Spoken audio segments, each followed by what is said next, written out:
الفيلانات والفي تي بي. الفي تي بي ده البروتوكول المسؤول عن مشاركة تفاصيل الفيلان على كل السويتشات. بعمل بس فيلان او الفيلانات اللي انا محتاجها على سويتش واحد، والسويتش ده هو يبعتها لكل السويتشات اللي موجودة في الشبكة. ده بيكون هو الفي تي بي سيرفر، والباقي بيكون هما الكلاينت. ايه هي الخطوات الاول؟ اول حاجة يكون عندنا سويتش يكون هو السيرفر والباقي يكون الكلاينت. اتنين، يكون في دومين واحد او دومين نيم واحد، وطبعا باسورد، ولازم يكون متفعل امر الترنك ما بين السويتشات. وتعالى نشوف الكلام ده عملي في لاب 3.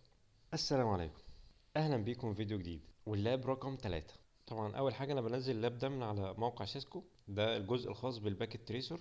ده اللاب وده الدياجرام بتاع اللاب، ودي التعليمات المفروض نعملها في اللاب ده. اول حاجه بيقول لي التلنت باسورد عباره عن سيسكو، والانيبل باسورد ده برضو سيسكو. عاوز اول حاجه يخلي السويتش اللي هو اسمه في تي بي سيرفر يكون هو فعلا الفي تي بي سيرفر اللي هيوزع تفاصيل فيلان على باقي السويتشات. والمفروض السويتشات التانية اخليهم هما الفي تي بي كلاينت. وطبعا كل اللينكات ما بين السويتشات المفروض تكون ترانك. وطبعا تالت حاجة الفي تي بي دومين بيكون اسمه تيست دومين، والفي تي بي باسورد هيكون سيسكو. وهنعمل كونفيجر فيلان 10 هنسميها ستودنت، وفيلان 50 هنسميها سيرفر. وطبعا هنعمل تشيك في الاخر ان كل سويتشات عليها الفيلانات دي، او الفيلان 10 والفيلان 50 بنفس الاسم. تعالى كده نجرب اول حاجه، اللي هو نعمل كونفيجر للفي تي بي سيرفر ان هو يكون في تي بي سيرفر مود. طبعا البي سي متوصل مع الفي تي بي سيرفر والسويتش ده عن طريق الكابل الكونسول. فهندخل عن طريق التيرمينال. اوكي، enable config t. وبعدين علشان نخليه سيرفر هنكتب الامر vtb وندوس تاب، وبعد كده نكتب كلمة مود. وبعد كده نختار بقى الاختيارات دي. لو عملنا كده علامة استفهام هيجيب لنا الاختيارات كلاينت وسيرفر وترانسبيرنت. هنختار السيرفر. كده المفروض يتحول ل VTB سيرفر. تعالى بقى نعمل دومين بنفس الامر برضو VTB دومين، ونكتب اسم الدومين بتاعنا تيست دومين. انتر. هو كتب ان ال VTB دومين نيم تيست دومين، ما كانش فيه اصلا دومين نيم، فكده عملنا تيست دومين. تعالى بقى نعمل باسورد، هيبقى VTB باسورد، ونكتب الباسورد اللي احنا عايزينه عبارة عن سيسكو. انتر. تمام، وقال لنا كده خلاص كريت الباسورد لسيسكو. ونشوف الكلام ده بأمر الشو. نعمل دو شو VTB ستاتس. جاب لنا طبعا ال VTB مود سيرفر، الدومين نيم تيست دومين. طبعا مفيش اي configuration revision لان احنا ما عملناش اي حاجه، ده اللي خاص بالفيلانات. لو احنا كريتنا فيلان او عملنا اي حاجه في فيلانات الرقم ده هيتغير. طبعا العدد الفيلانات اللي موجود هو 5، ده الديفولت في كل سويتش. بس قبل ما ندخل على الكلاينت نعمل اول باسورد او enable باسورد، ونكتب سيسكو، ونعمل باسورد للتلنت عن طريق اللاين VTY من 0 ل 15، وهنعمل باسورد سيسكو برضو، ونعمل لوجن. طبعا لوجن علشان لما حد يدخل على التلنت يجيله الباسورد ده. طيب دلوقتي بعد ما عملنا الباسورد على التلنت والانيبل باسورد، هنحول بقى السويتشات الى ترانك، او هنحول الانترفيس لترانك ما بين السويتشات. وده يتم عن طريق ان ندخل على الانترفيس اللي موصلني بالسويتشات التانية، اللي هو هنا جيجا زيرو على واحد، واقول له سويتش بورت مود ترانك. حصل دلوقتي ان هو بقى داون، بعد كده اب. ندخل على الانترفيس التاني جيجا زيرو على اتنين، واقول له سويتش بورت مود ترانك. تمام. نعمل بقى كده دو شو في تي بي ستاتس. خلاص ده السيرفر وده اسم الدومين. تعال ندخل بعد كده على السويتش التاني عشان نخليه كلاينت.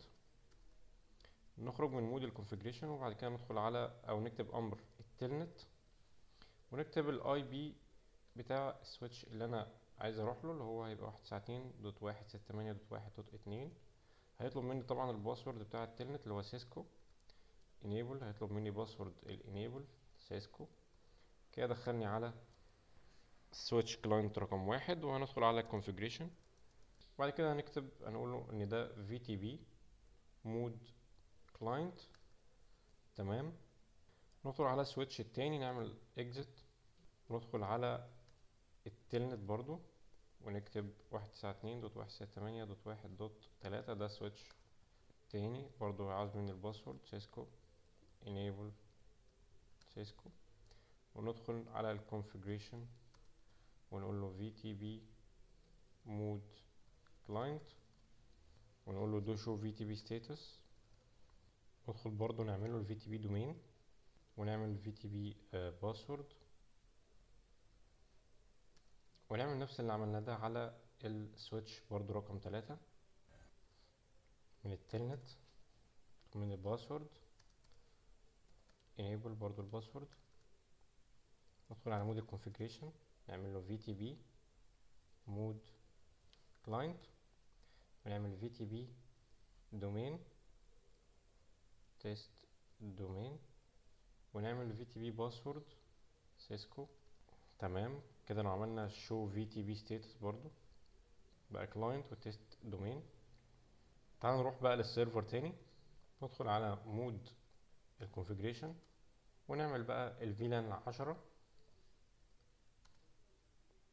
ونسميها students،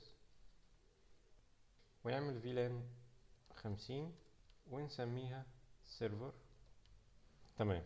لو جينا كتبنا امر show اللي هو do show VLAN هنلاقي عندنا VLAN رقم 1 اللي هي الديفولت، وعندنا دلوقتي 10 students و50 اللي هي السيرفر. كده المفروض نروح على سويتش الكلاينت نلاقي الفيلان كرييتد اللي هي 10 و50 بنفس الاسم. تعالى بس الاول قبل ما نروح للسويتشات التانية نعمل do show VTP status. هنلاقي ان احنا عندنا configuration revision 4 والفيلانات الموجودة عندنا 7. ليه 4 configuration revision؟ لان احنا عملنا كريتنا 2 فيلان وغيرنا اسمائهم، فكده يعتبر 4 اوامر. تعالى كده نروح على التلنت 192.168.1.2 السويتش التاني، طبعا الباسورد سيسكو config t، وندخل على do show VTP status. نلاقي عندنا برضو configuration revision 4 و7 فيلان. طبعا احنا ما دخلناش ولا كريتنا اي فيلان هنا. لو جينا شوفنا كده do show VLAN هنلاقي فعلا كرييتد بنفس الاسم ونفس الرقم. لو خرجنا من هنا ودخلنا على سويتش تاني كتبنا سيسكو قلنا show VTP status هنلاقي برضو عندنا 7 فيلان والconfiguration revision 4. ولو عملنا show VLAN هنلاقي عندنا برضو create student والسيرفر بنفس الارقام. بس كده احنا خلصنا النهارده اللاب رقم 3. اتمنى ان شاء الله يكونوا استفدتوا من اللاب ده، واشوفكم في فيديو جديد ان شاء الله، وفي امان الله. مع السلامة.